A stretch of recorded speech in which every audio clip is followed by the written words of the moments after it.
Om Namo Bhagavate Vasudevaya. Om Namo Bhagavate Vasudevaya. Om Namo Bhagavate Vasudevaya. Srimad Bhagavatam, Canto 1, Chapter 2, Text 6, translation and commentary by His Divine Grace A.C. Bhaktivedanta Swami Prabhupada. Savai pung sang paro dharmo yato bhaktir adhokshaje ahaitukya pratihata Yayatma suprasidati. Translation: the supreme occupation, dharma, for all humanity is that by which men can attain to loving devotional service unto the transcendent Lord. Such devotional service must be unmotivated and uninterrupted to completely satisfy the self. Purport. In this statement, Sri Sutta Goswami answers the first question of the sages of Naimisharanya. The sages asked him to summarize the whole range of revealed scriptures and present the most essential part, so that fallen people or the people in general might easily take it up. The Vedas prescribe two different types of occupation for the human being. One is called the Nivritti Marg, or the path of renunciation. The path of enjoyment is inferior, and the path of sacrifice for the supreme cause is superior. The material existence of the living being is a diseased condition of actual life. Actual life is spiritual existence or Brahma Bhuta existence, where life is eternal, blissful and full of knowledge. Material existence is temporary, illusory and full of miseries. There is no happiness at all. There is just the futile attempt to get rid of miseries, and temporary cessation of misery is falsely called happiness. Therefore, the path of progressive material enjoyment, which is temporary, miserable and illusory, is inferior. But devotional service to the Supreme Lord, which leads one to eternal, blissful and all-cognizant life, is called the superior quality of occupation. This is sometimes polluted when mixed with the inferior quality. For example, adoption of devotional service for material gain is certainly an obstruction to the progressive path of renunciation. Renunciation or abnegation for ultimate good is certainly a better occupation than enjoyment in the diseased condition of life. Such enjoyment only aggravates the symptoms of disease and increases its duration. Therefore, devotional service to the Lord must be pure in quality, that is, without the least desire for material enjoyment. One should, therefore, accept the superior quality of occupation in the form of the devotional service of the Lord without any tinge of unnecessary desire, fruitive action and philosophical speculation. This alone can lead one to perpetual solace in his service. We have purposely denoted dharma as occupation, because the root meaning of the word dharma is that which sustains one's existence. A living being's sustenance of existence is to coordinate his activities with his eternal relation with the Supreme Lord Krishna. Krishna is the central pivot of living beings, and he is the all-attractive living entity or eternal form amongst all other living beings or eternal forms. Each and every living being has his eternal form in the spiritual existence, and Krishna is the eternal attraction. Krishna is the eternal attraction for all of them. Krishna is the complete whole, and everything else is his part and parcel. The relation is one of the servant and the served. It is transcendental and is completely distinct from our experience in material existence. This relation of servant and the served is the most congenial form of intimacy. One can realize it as devotional service progresses. Everyone should engage himself in that transcendental loving service of the Lord, even in the present conditional state of material existence. That will gradually give one the clue to actual life and please him to full satisfaction. Is everyone happy? Happy, happy, happy. This verse speaks about being fully happy. Yayatma suprasidati. Our very being is full of happiness. And it also speaks about dharma. To follow dharma, it's a very big topic. It basically means to be good, isn't it? To follow dharma means to be good. So, which do you think is more important? To be good or to be happy? To be good. Everyone will say to be good. It's better than to be happy. Someone is saying to be happy. Mostly people say it's better to be good. But practically in our life, we don't always act in a way that's good, but we act in a way that we think will make us happy. If you want to be good, turn your cell phone off. And if you don't, I'll make you unhappy. So either way, please turn your cell phone off. Please turn your cell phone off, please turn your cell phone off, please turn your cell phone off. We usually have to say it at least 3 times. Mostly people like to think that I'm good, but practically we act out of self-interest. Just one gross example. If we eat meat, then it might make us happy. Wouldn't make me happy, but some people think they become happy by eating meat. But they cause unnecessary, severe pain to other living beings by eating the meat.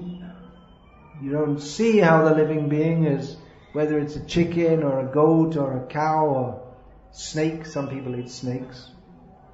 You don't see how they're experiencing pain, but it is necessary.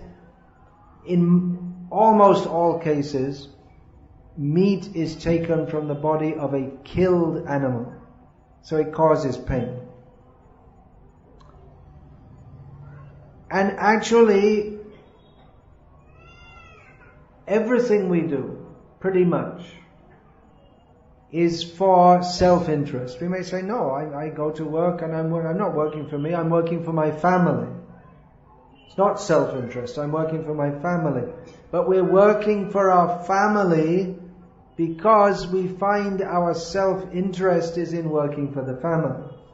Why are we working and giving money to our wife so that she can spend it for household maintenance? Why don't we give it to the next door neighbor's wife? Well, one reason is because our wife would get very angry. But because we have a specific relationship with the woman who we think this is my wife, because it's in relation to me. So, if we examine what every living being does is for the sake of happiness. There is no concept of dharma, of being good, among animals. Although among animals they may also cooperate. Ants cooperate. Bees cooperate. Dolphins cooperate. there's some sense of monkeys, although they're fighting with each other, they have some kind of cooperation also. Somewhere there. But in human life, it is possible to conceive of dharma. Dharma conceived of as the ultimate good. Generally we think, I like to be happy, it's good to be happy, alright, let me get something for my happiness. I need an ice, and let me take an ice cream, that will make me happy. But the consideration of dharma is that which will make us fully happy in all respects eternally. So someone may, if we ask if it's better to be good or better to be happy, someone will say it's better to be good. Someone will say it's better to be happy. And someone will say, well, if we are good, then we will be happy. So we get both. Selfishness, selfish people, they're generally not happy. Selfish person means he always tries to take as much as he can for himself, not caring about others. So such people are not happy people. People who try to do things for others, then they become more happy. Just like there's there may be many such videos on the internet. There's one video on dandavats.com in which a Swami speaks about doctors doing selfless service, performing eye operations, and because of this selfless service, they're doing eye operations for poor people, free. And because of this selfless service, they feel a kind of happiness that they don't get when they're performing eye operations for money, because they're helping poor, helpless people. So by their selfless service, they experience some kind of happiness. So that is being good and becoming happy by being good. Normally they perform eye operations and take money, and they get some happiness from getting the money. But if they do it selflessly for helping poor people, then they get another kind of happiness. Of course, they don't do it all their life because they want to go back to Bombay and make lots of money, so they can come for a short time in the year and have the pleasure of that selfless service. So to be good is to be happy. Not everyone would agree with that. Some people say, well, let me get pleasure, let me enjoy myself, then I'll be happy. And that's the general tenor of modern society.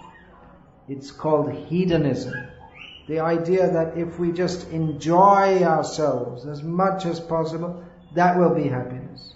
Get money, drink wine, eat lots of meat, and to hell with everyone else. Generally we think people are good. Most people are good, isn't it? Generally we think, well, maybe you don't think. Maybe they're not so good. Most people like to think that they're good. But if the police go on strike, then you'll see who is good. What happens when the police go on strike? In most countries it's illegal for the police to go on strike, but sometimes they do anyway. And then we find the crime rate increases very quickly. People smash jewelry shops and steal everything. A few years ago in New Orleans, a city in America, there was a hurricane which destroyed the whole infrastructure of the city. It was chaos. It was flooded everywhere, and the police were not able to give security and there was rampant looting. So people are well behaved. One of the reasons is because of the police.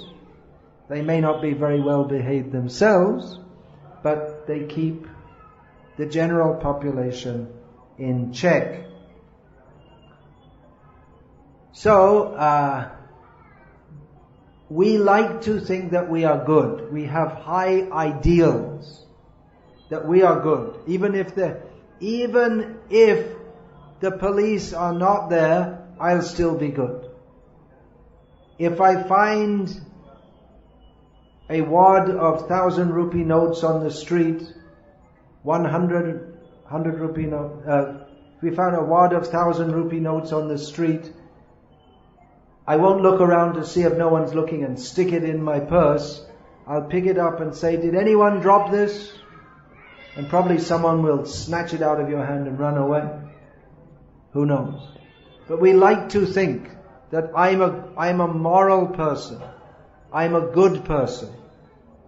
So sometimes dharma, this verse speaks about dharma, it's sometimes translated as morality. And if we like to think if we're very moral, then we'll be good, then we'll be happy. But dharma, as Krishna taught Arjuna in Bhagavad-gita, dharma should be followed for the sake of dharma. We shouldn't think, let me follow dharma, then I will get dharma. From dharma comes artha, kama. I will benefit from that. But rather we should follow dharma because it is the right thing to do. And if we do so, we will be protected by dharma. Dharma rakshati rakshataha. Those who protect dharma, they are protected by dharma. So actually that's ultimately in our own self-interest and in the interest of everyone to practice dharma, even if the immediate effect doesn't make us happy. And this was the whole situation of Bhagavad-gita.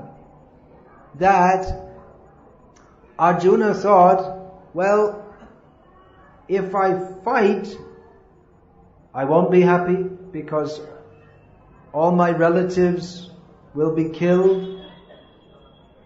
And it won't be dharma, because to fight against your superiors is against dharma. So Krishna was able to convince Arjuna to fight when Krishna convinced Arjuna that although it is against the principles of dharma to attack your gurus, in this circumstance, you should do, it is dharma to do so. Why? It's a complex discussion, but ultimately because Krishna wanted it. So, in this instance, by following dharma, Arjuna, what he saw as his immediate benefit, what would make him happy, that would not happen. But still he had to follow dharma for the sake of following it, with the faith that by doing so, that would bring about the ultimate good. Immediate good, maybe not, but ultimate good. So this leads us to the discussion of Shreyas and Preyas. This is described in the Vedas, in the Upanishads. There is Shreya and Preya. We've all heard the word Shreyas.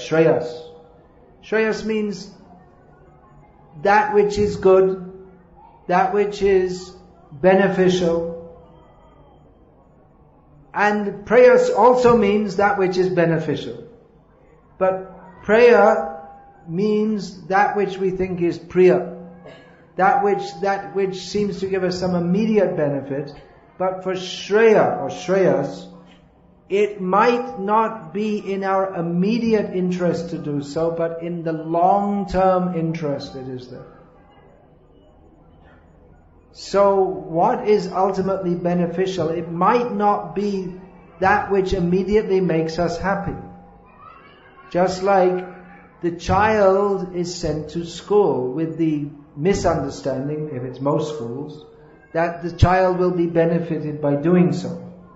The child likes to think, let me play. I was very happy playing, and then one day my mother sent me off to this school. I don't want to go to school.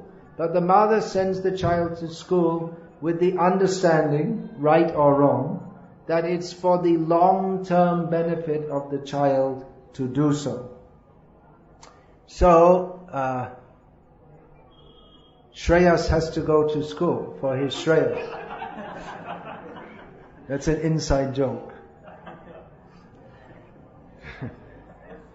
The boy called Shreyas has to go to school with the idea that that will be Shreyas. That will be for his long-term benefit.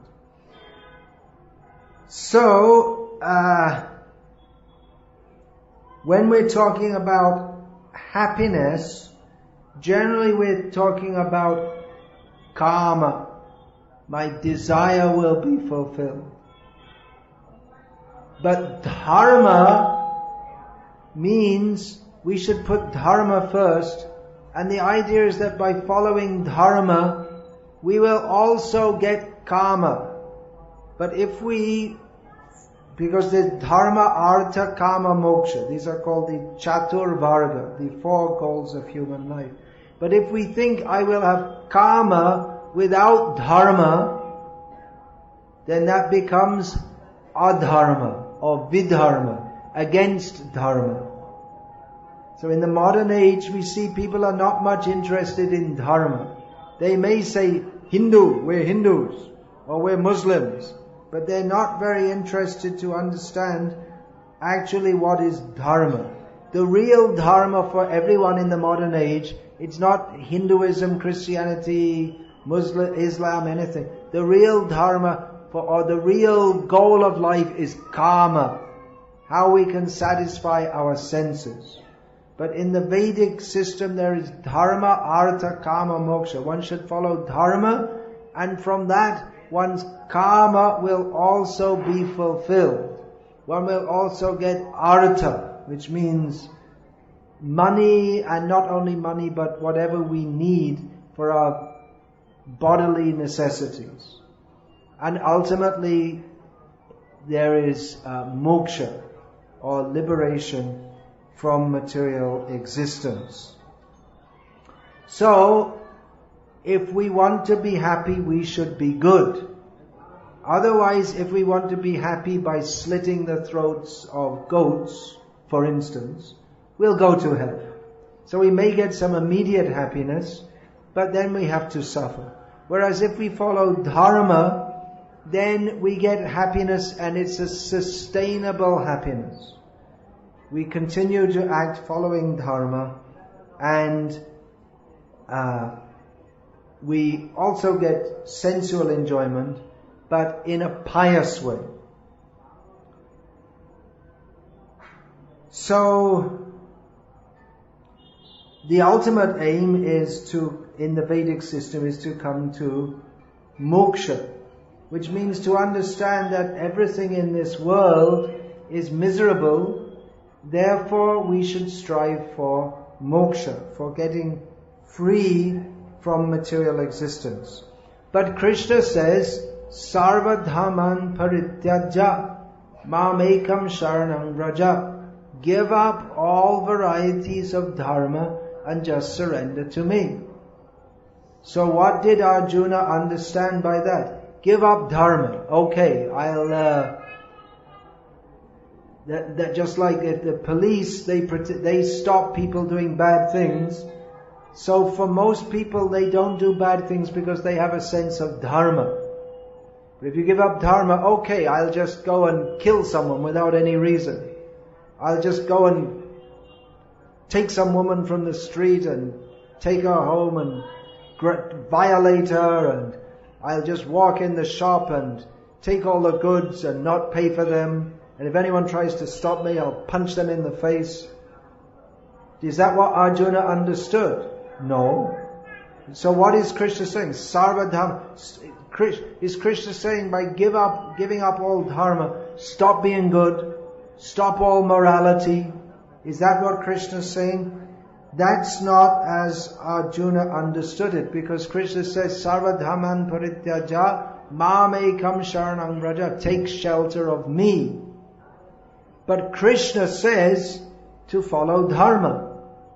Krishna doesn't tell us, go and steal, lie, cheat, murder, pillage, rape. So dharma is given by Krishna. Yada yada hi dharmasya glane bhavati bharata abhyutanam adharmasya tadatmanam srijamayaham paritranaya sadhunam vinashaya tadushkritam dharma samsthapanarthaya sambhavami yuge yuge. Krishna personally comes, and he, at least from the superficial outlook, Krishna takes a lot of effort to re-establish dharma whenever it declines. He kills people who are against dharma to establish those who are for dharma. So dharma is very important. But Krishna says, Sarva dhamman parityaja mamekam sharanam vraja. So to take shelter of Krishna doesn't mean, and to give up all dharma doesn't mean that one gives up all morality and goodness and all the injunctions in the scriptures. Because Krishna has just said that we should follow scripture. Dharma is prescribed in Shastra. And Krishna says that we should not give that up. Ya Shastra vidimutsraja vartate kama karataha nasa siddhim avapnoti nasukam naparam gatim. Krishna says that those who give up following Shastra and act according to their own whims, they cannot attain siddhi. They cannot attain perfection. They cannot attain happiness. They cannot achieve the ultimate destination. Therefore, Krishna says, Tasmat chastram pramanam te karya vyavastito yatva shastra vidhanoktam karyam kartamiharhasi. Therefore, Krishna says, therefore one should know what is in Shastra, and as long as one is in this world, one should follow that. So Krishna, he makes the point that if we don't follow Shastra, we go to hell. If we don't follow Shastra, then we follow then we're following Kama, and from Kama comes Krodha and Lobha. Kama without Dharma means Kam, Krodha, Lobha, Moha, Mada, Matsarya. And Kama with Dharma means Dharma, Artha, Kama, Moksha. So Kama without Dharma means going to hell. That's all. That means Trividham narakasyedam Trividham narakasyedam dwaram nashanam atmanaha kamas krodhas tata lobhas tasmat etat trayang tyajit.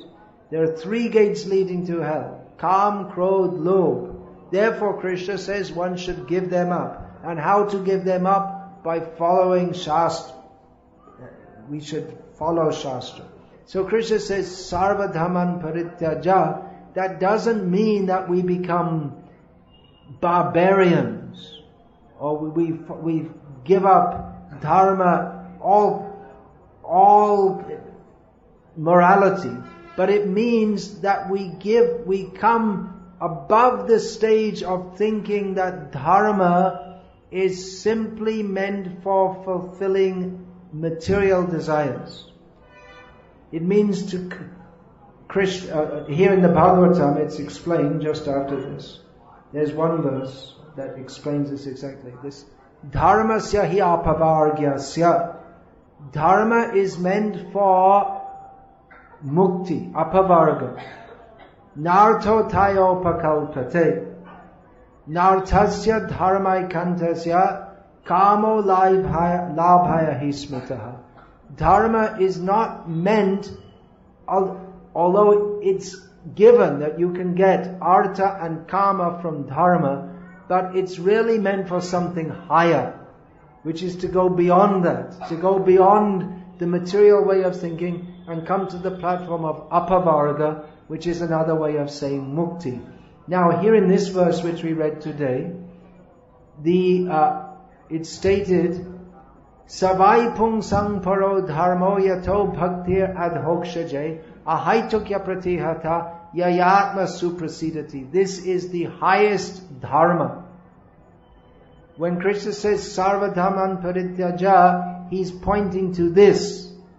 Savai, to come to the highest dharma. Krishna already says he comes to establish dharma. So when he says to give up all varieties of dharma, that is clarified in Bhagavatam. First we have to understand Gita, then we come to Bhagavatam. And in the beginning of Bhagavatam it's stated that Kaitava dharmita projita atra. Here all cheating dharma is rejected. And real dharma, which is bhaktir adhoksaja, ahaituki apratihata. Ahaituki means no personal motivation, and apratihata means unending. Nothing will stop us. That means bhakti to adhoksaja. Adhoksaja is the name of Krishna. So dharma means selfless service, but that has to be clearly for Krishna. Even on the mundane platform, if we perform what's selfless service, like doing eye camps and giving free operations for poor people, that gives a higher sense of satisfaction than if we perform eye operations and make lots of money by doing so. But performing eye operations is not the highest dharma, because it is deha dharma. It is in relationship to the body. And this dharma, artha, kama, it's conceived of in relationship with the body. The beginning teaching of Bhagavad-gita is that we're not the body. The body is temporary. The Atma is eternal. So the highest dharma is Atma dharma. And selfless service must be for the Supreme Atma, who is Krishna. And that will fully satisfy us. We all want to be happy. There's nothing wrong with wanting to be happy. There's something wrong if we don't want to be happy. And we should also want to be good, because by nature we are good. So goodness and happiness perfectly come together. Here is described, Savai pung sang paro dharmo yato bhaktir adhokshaje ahaitukya pratihataya yatma suprasidati. The perfect goodness, the perfect dharma is to serve selflessly the supreme good, who is Krishna. And that will make us automatically fully happy, because Krishna is fully happy. By serving Him, we become fully happy. Why is Krishna fully happy? Because He is fully good. There's nothing bad in Krishna. Badness means to conceive of anything without the relationship with Krishna. So, although the general Vedic process is considered dharma, artha, kama, moksha, Chaitanya Mahaprabhu, who has given us the finest purport of Srimad Bhagavatam, he states that the ultimate goal of life is not dharma. It's generally Kshatriyas are very interested in dharma. They have to protect dharma. And Vaishyas are very interested in artha, in money. And Shudras, they think of these four things. Kama is most important. And Brahmanas, they think that moksha is important. But Chaitanya Mahaprabhu said that Krishna Vishayak Prem Param Purushartha Jara Age Trinotulla Chari Purushartha.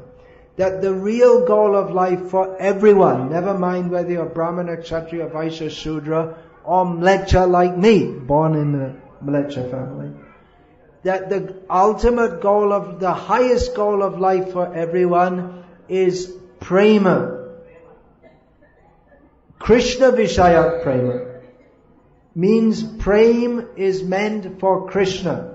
And in relation to that, if we consider what is Krishna prem, then dharma, artha, kama, moksha, they are just insignificant like straw in the street. Because real dharma means savai pungsang paro dharmo yato bhakti radhokshaje ahaitukya pratihata yayatma suprasidati. Real dharma means Krishna, loving Krishna. So, there's a very interesting verse composed by Srila Raghunath Das Goswami, who is what Chaitanya Mahaprabhu gave instruction about, that prem is the highest goal. Raghunath Das Goswami, among the 6 Goswamis, he, more than any of the followers of Chaitanya Mahaprabhu, he exemplified that. He is the Prayojana Acharya, the Acharya of the ultimate goal of life, which is prema. So he has, like the other Goswamis, among the 6 Goswamis, he has given some writings. His writings are not very extensive in comparison to the others, but they are on the subject matter of the ultimate goal of life, prema. So, in one of his verses, in this manashik, this instruction to his own mind, he says, na dharmam, shutigiran niruktam kilokuru. My dear mind, don't be concerned with dharma. And don't be concerned with adharma either. Wait a minute. Neither dharma, alright, but not adharma. So what's going on? In other words, the thought of what is dharma or adharma on the mundane platform, that is not ultimate dharma. To follow dharma, I mean Arjuna, Kshatriya, he should fight. Brahmana, he should yajan, patan, dan pratigra. Brahmana, he should perform sacrifices for himself and for others. He should study and teach others. He should accept charity. And he should also give away anything that he doesn't need. So this is dharma. And there is adharma, not following that. So Raghunath Das Goswami, he was living not as a Brahmana, Kshatriya, Vaishya or Shudra. Practically he was in the position of adharma in one sense. He wasn't following Varnashram. He left all that and went to live on the banks of Radha Kund. So he wasn't following dharma, worldly dharma, but he also wasn't doing adharma. He was on a completely different platform. What is that? Rajay Radha Krishna Prachura Paricharyam Iha Tanuhu. In Vrindavan, fully serving in all respects Radha and Krishna with his body. And body means body, mind and words.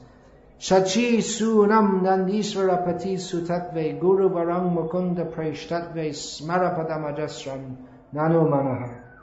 Knowing that Chaitanya Mahaprabhu is Krishna, the son of Nanda Maharaj, and that the Guru is very dear to that Krishna, to Mukunda. One should understand all this. So this is the highest dharma. To go beyond worldly dharma, adharma, and simply love Krishna. So this is pointed at in Gita, in Srimad Bhagavatam. This second chapter of the first canto of Bhagavatam is essential to understand these teachings. This is the entrance into Krishna consciousness. To understand what is dharma, adharma, what is the highest dharma, means to fully satisfy Krishna in all respects. Even if we are selfless and we try to fully satisfy others, we cannot. On the bodily platform, people become happy if we act for their bodily benefit, but they have to die. We cannot actually help them by removing cataracts. We can help them by removing the cataracts of ignorance, by which people think that by bodily benefit we are actually benefited. So I request you all to please study very carefully all these books which Srila Prabhupada has given us. Now in December, the devotees, they take extra effort to distribute Srila Prabhupada's books. I think all of you in your home, you have Srila Prabhupada's Bhagavad-gita, is it not? Everyone has. But everyone doesn't have Bhagavata. If you don't have this in your home, you should have. If you're coming here and you're very kindly listening to this knowledge which is being explained, but you need to understand this in detail every day of your life. Every day people are wasting their life watching this nonsense television. Best thing is get rid of your television and get one set of Srimad Bhagavatam. Study this carefully every day. Hold kirtan in your home. Just by doing this and following the instructions in this, you can make your life completely perfect, completely good, and completely happy in all respects. So, we request all of you who do not have this Bhagavatam in your home, you should definitely have one set of Bhagavatam in your home, if not more than one. So you can distribute to others.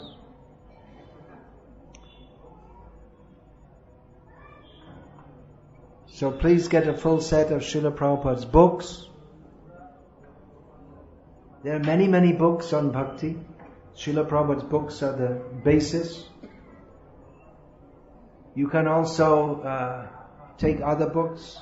Dr. Sahadev Das is also writing books which are to bring people to understand the principles of Krishna consciousness. For instance, there is no human civilization. We may be very proud of our civilization, that we have big buildings and mechanized slaughterhouses, but there is no human civilization if we are killing cows. So this is essential for everyone to understand. So like that, he's writing books, I am writing books. There are many books being written on the basis of Shastra as given to us by Srila Prabhupada. So please read these books, Srila Prabhupada's books, especially Gita, Bhagavatam, and then there are Chaitanya Charitamrita, so many books. In modern life, people waste so much time reading newspapers and watching television, browsing around the internet, this cell phone. People waste so much time. People have the habit to gossip and talk nonsense, and now it is expanded by cell phones. So, good advice is get rid of your cell phone, get rid of your TV, read Srila Prabhupada's books. You have to die. I'm not cursing you, I'm just stating a fact. Everyone has to die. At the time of death, whatever we are thinking of, that will determine our future. If we're thinking of Krishna, we'll go to Krishna. But we won't think of Krishna at the time of death if during life we fill our life up with all the nonsense on TV and Jai Telangana and all this nonsense. Or not Jai Telangana. I'm not taking sides. Both sides are nonsense. We have to fill our consciousness with Krishna. The most important for that is Shravanam Kirtanam. So hear about Krishna. This reading of Srila Prabhupada's books is an extension of the hearing process, and chant the names of Krishna. That is good. That will make us happy. Hare Krishna. Any questions, comments, or protests? I think you're not Jai Telangana people, otherwise you wouldn't be coming here. Yes, please. Extension mic. We have. Today we described about Dharma. In Shastras I read quote, Dharma datta prabhavate, Dharma prabhavate sukam, Dharmena labhate sarvam, Dharma sara vinam jagat. Means the entire universe is followed by Dharma. Even though the enlightened people are following Dharma, but they are struggling with so many types of troubles. Why this is happening in the universe? Even though they are following Dharma. People who follow Dharma, they seem to be suffering. And often people who are not following Dharma, they seem to be doing well. It's a common question. There's a cycle. People suffer and they pray to God. God, please help me. And they act according to Dharma. Then in the next life, they get born in a rich family and they can enjoy. Then they forget Dharma. So it goes on like this. People are suffering and they follow Dharma in the hope that they will get free from suffering. So they get free from gross suffering, and in their next life they get born with lots of money, and then they forget Dharma and do all sinful things, and then again they get born in a poor family and suffer. So it's a cycle. Therefore Krishna says, Savadhaman parityaja mamekam sharanam raja. Get out of this nonsense material world and go to Krishna. Those who are enjoying in this world by adharma, they will suffer for sure. And those who are suffering and following dharma, they will get free from that suffering and they will get a position of enjoyment. Then again they'll suffer. So both. Therefore Raghunath Das Goswami says, na dharmam, na dharma. Na dharma means na dharmam, na adharmam. Forget both of them. Chant Hare Krishna. Go to Krishna. The metro line some people want to put the metro line through Radha Gopinath's temple. Is it dharma or adharma? I can't hear. Is it shreyas or prayas? Well, according to the Vedic understanding, it's neither. It's just vidharma.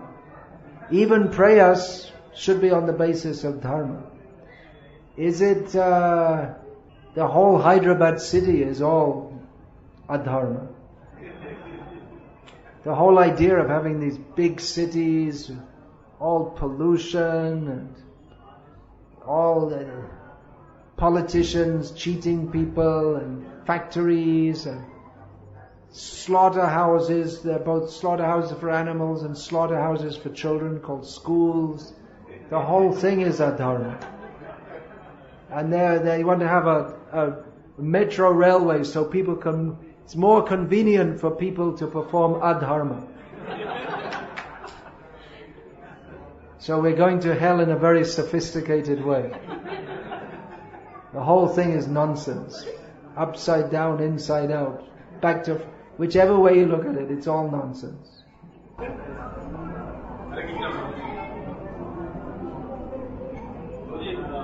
referred that Sarvadharmanya Parityaja Mamekam Sharanam Vraj. Is that Krishna referring to highest dharma, that is proper dharma, where in Bhagavad-gita is Krishna referring to the highest dharma, where he says Sarvadharman Parityajya. He's indicating that. That is more clearly explained here in Bhagavatam.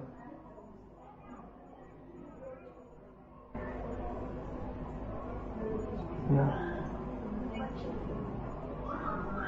Can we consider, like if you are following the instructions of Guru, can we consider it dharma? Can we consider the instructions, if we're following the instructions of Guru, can we consider it dharma? Well, if the Guru gives the right instructions, Guru is supposed to instruct according to dharma. But mostly in the modern age, Gurus, they're all cheaters. So you have to get the right Guru. That's why one has to be very careful in seeing, is the Guru properly instructing us or not?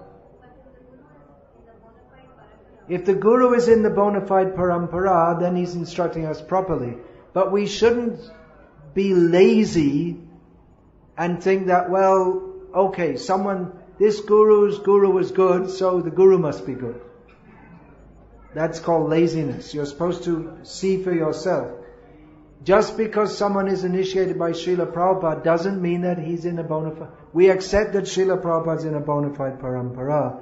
But just because someone's initiated by Srila Prabhupada doesn't mean that he's in a bona fide... That if he's actually following and saying what Prabhupada says and teaching, then he's in the parampara. If he's saying and teaching something else, then he's stepped out of the parampara, even if he claims to be within it. If the Guru really wants to please Krishna, yes, then he should follow what Krishna says in the parampara.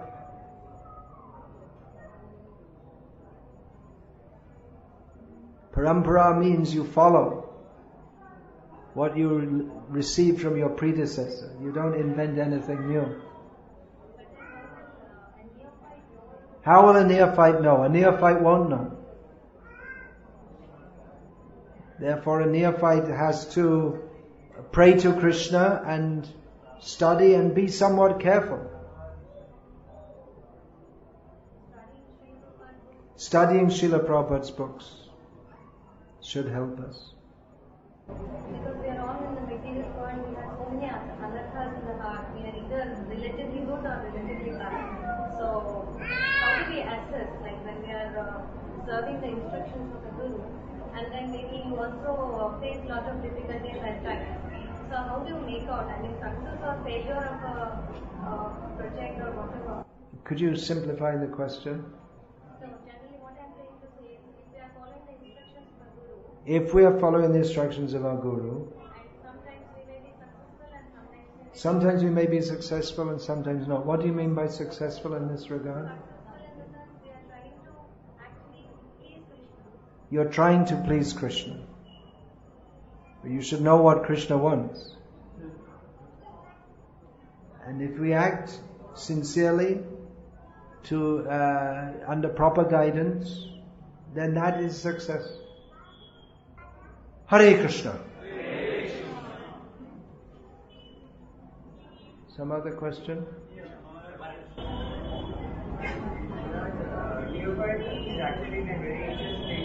Neophyte is in an initial state. Yeah, that's what the neophyte means. We recommend neophytes in Krishna consciousness to read Srila Prabhupada's books. Yes.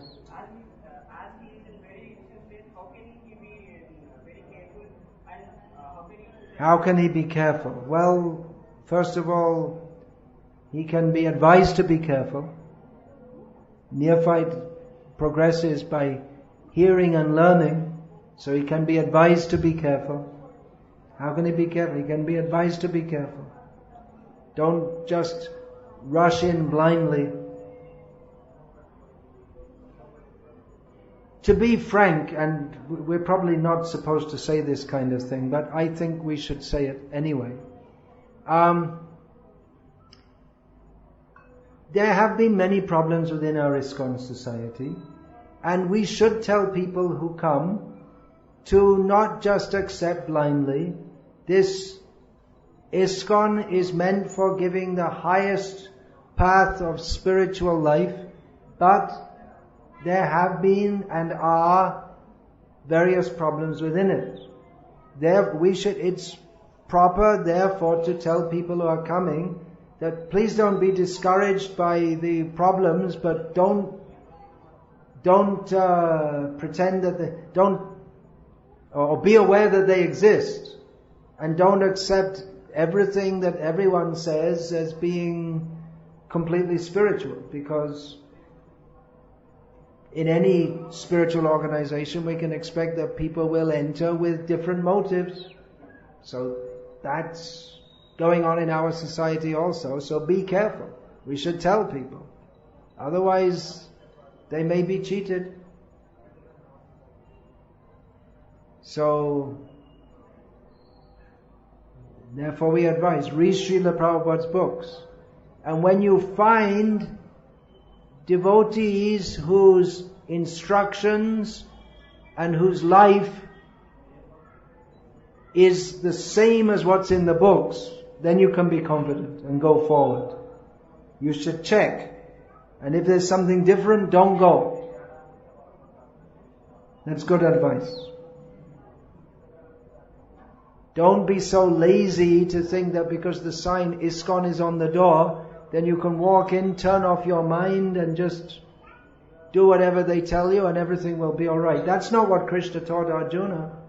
He didn't just say, look, just do what I say and don't blind faith and everything will be alright.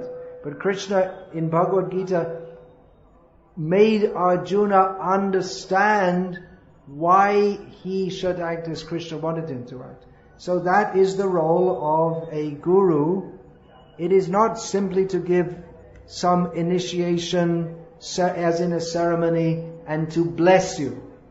The role of a guru is to change our consciousness by constantly speaking, change our consciousness to Krishna consciousness, of surrender to Krishna, by constantly speaking and exposing our misunderstandings and misconceptions and straightening them out and convincing us.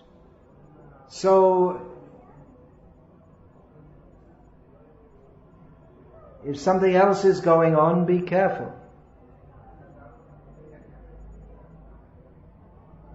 Guru means teacher. Teacher in the parampara, which means he teaches what the previous guru taught. Not anything different. So, Hare Krishna. Still more questions? Please accept my humble obeisance. Thank you very much for the inspiring class. While preaching, I came across a situation wherein a person wants to be good before starting chanting. You came across a situation where a person wants to be good before starting chanting. I can't chant because I'm eating meat. They may say that. Sometimes people say that. I don't want to chant Hare Krishna because I'm eating meat. That's quite common. You had some other scenario. It's not about eating meat, but they want... There are so many things. It may be someone's... I remember many years ago in Bangladesh, one policeman, he was chanting Hare Krishna, but he thought, well, is it proper for me to take initiation because as a policeman I have to take bribes? If I don't take bribes, then the police beat me up, the other policeman, and then they become very afraid. If any policemen stop taking bribes, the other policemen become very afraid. And then we have to beat people up. It's all part of the job. So you have to become good first. Well, we encourage everyone to start chanting in any situation, but also understand, discriminate between right and wrong.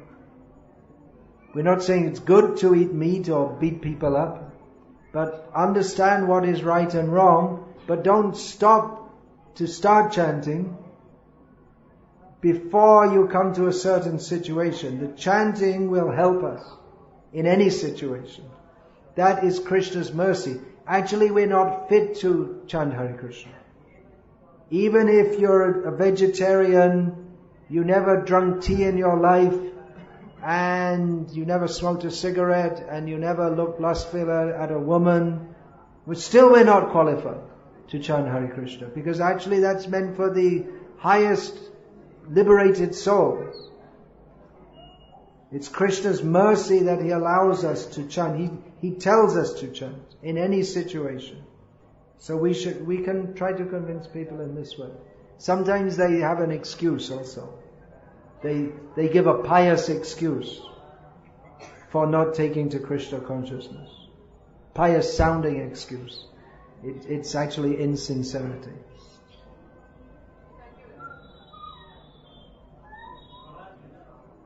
Yeah, the questions are going on. Yeah.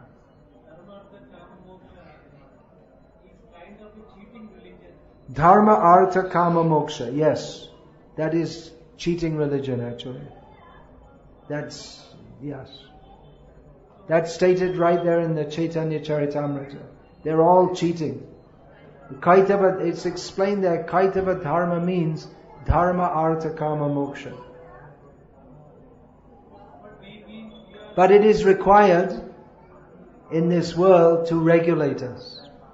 Because if we don't take to that, then we go to vidharma, vikarma, we go to grossly sinful life. So it is required because we are rascals.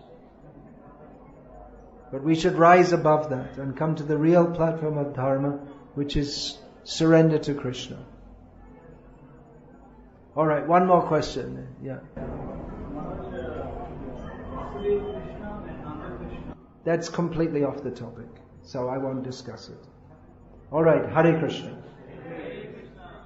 All glories to Srila Prabhupada. Hare Krishna.